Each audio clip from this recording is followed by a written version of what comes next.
Olá, eu sou o Guilherme e seja muito bem-vindo ao canal Investimentos na Prática.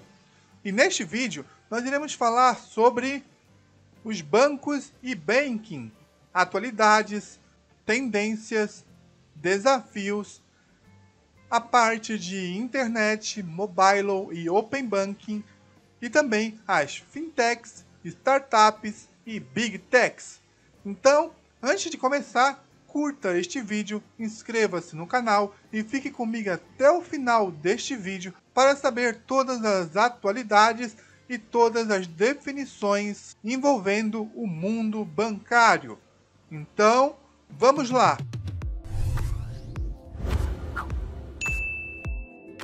Vamos começar então com a definição de Internet Banking. Internet Banking nada mais é do que o banco na internet, na tela do seu computador ou na palma da sua mão. Então, basicamente, o Internet Banking revolucionou toda a parte bancária, onde você consegue ter na sua casa toda a infraestrutura de um banco com todos os serviços que ele presta e consegue adquirir esses serviços diretamente da tela do seu computador ou do seu celular.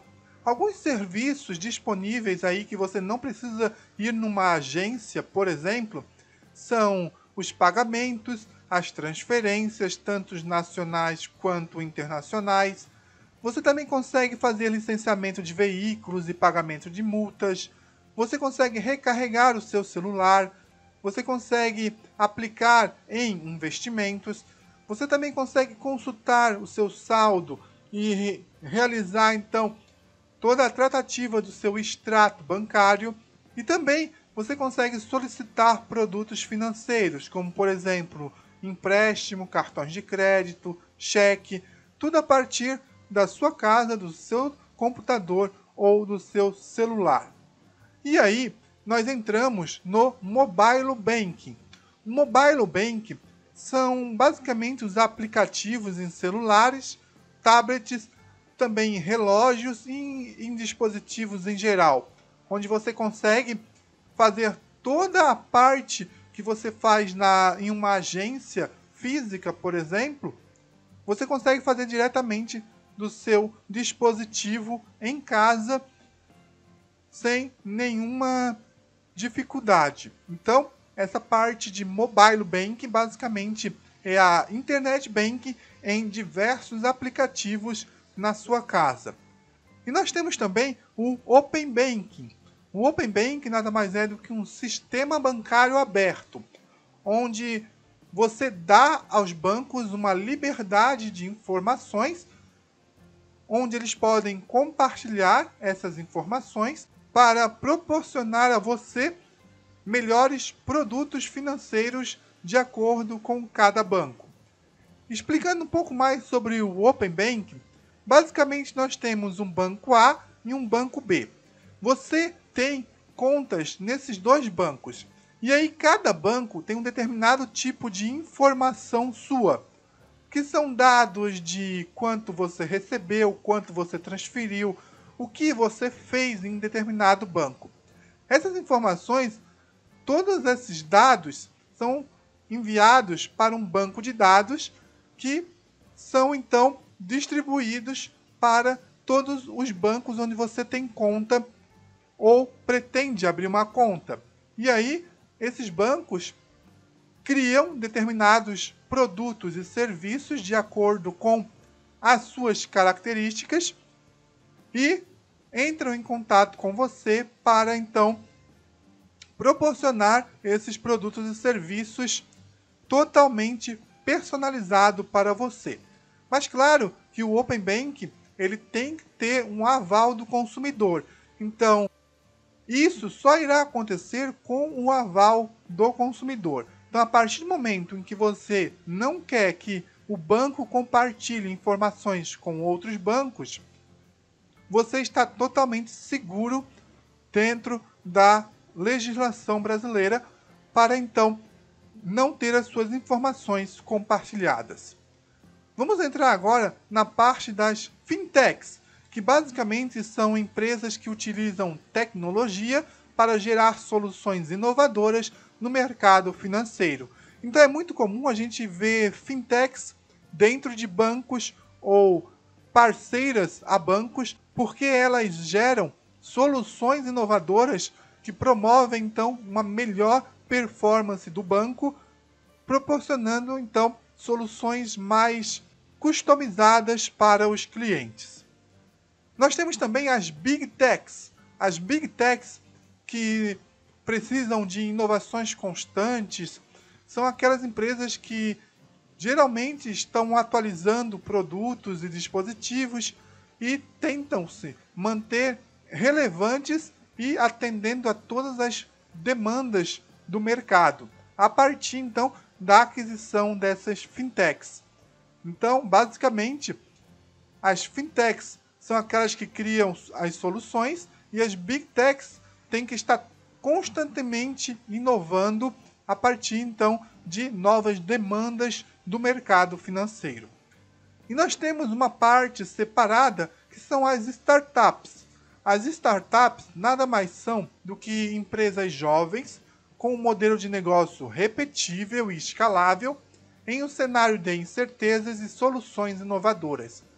Então, basicamente, as startups são aquelas empresas que são geradas a partir de uma solução inovadora, em um cenário em que os empreendedores não têm a menor ideia se vai ou não dar certo determinado negócio.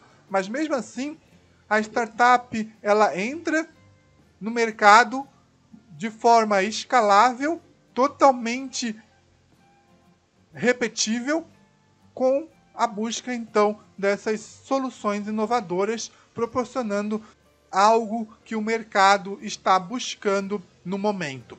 As startups, elas podem ser B2B, que são aquelas em que basicamente vendem para empresas.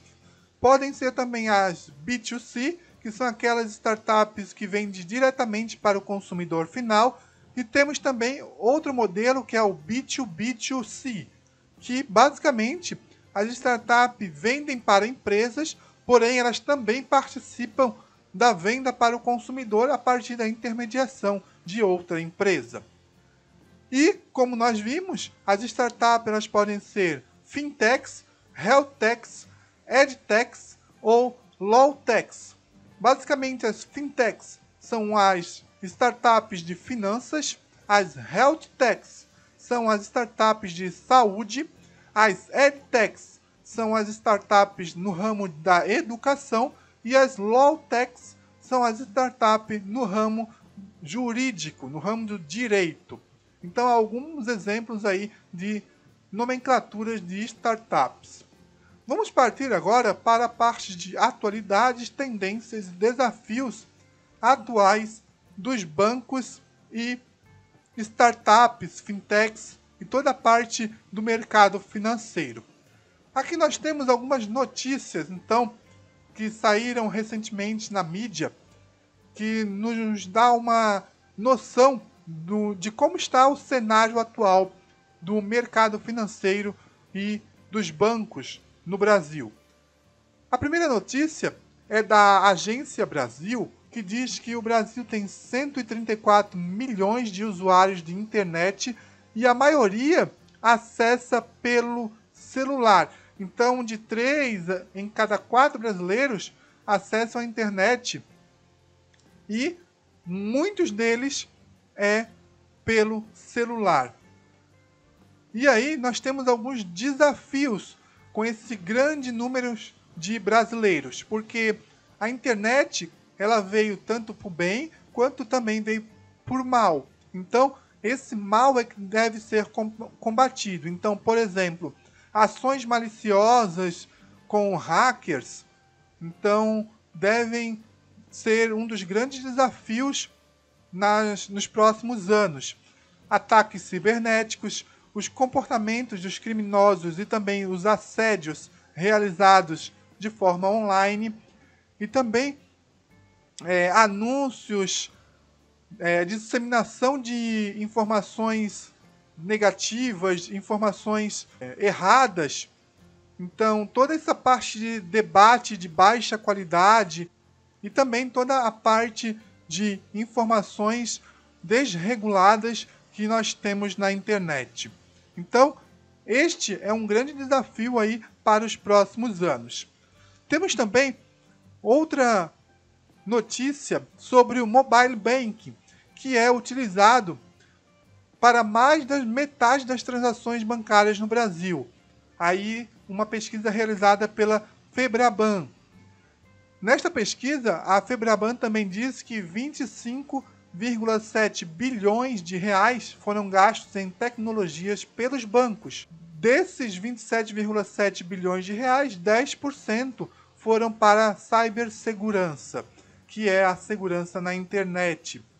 Então, essa pesquisa ela mostra toda essa parte de que o mobile banking está muito mais evidente do que a gente está acostumado. Temos também outra informação sobre o setor financeiro que está utilizando muito a análise de dados. Então, 9 em cada 10 instituições financeiras já utilizam a análise de dados para transformar e inovar os processos operacionais. E o principal desafio, então, dessas empresas do setor financeiro é transformar os dados em produtos financeiros. Então, toda essa parte de tratamento, tradução e geração desses dados para poder, então, customizar melhores produtos para os clientes. Outra informação também nós temos da pandemia. A pandemia mudou a relação dos brasileiros com tecnologias bancárias. A fonte é da Agência Brasil. E ela também diz que as transações pelo celular ultrapassaram 50% das operações. Isto nos traz à tona, então, o Pix, que foi, então, um sistema aí criado pelo Banco Central para facilitar as transferências. Então, a questão da pandemia mudou muito a relação dos brasileiros, principalmente com a utilização do mobile banking. Outra informação nós temos também sobre o mercado financeiro, que deve ter crescimento de aquisições de 50% em 2021. Então, a CNN Brasil diz que de 2015 para 2021, o número de fintechs mais do que dobrou. Então, nós temos uma grande quantidade de fintechs e, com isso, aumenta a probabilidade de termos mais unicórnios brasileiros. Unicórnios nada mais são do que startups que alcançaram um valor de mercado de mais de 1 bilhão de reais. Então, elas são consideradas unicórnios e já existe no Brasil um ranking de unicórnios. E aí, muitas startups brigam para entrar nesse seleto grupo. Outra informação também diz que 34 milhões de brasileiros ainda não têm acesso a bancos no país. E isso gera grandes desafios, como a ampliação do acesso a contas bancárias, e também diz que esses 10% de brasileiros que não têm acesso à internet são majoritariamente do interior, mulheres entre 18 e 29 anos, das classes D e E também menos escolarizados. Então aí uma informação da Valor Invest.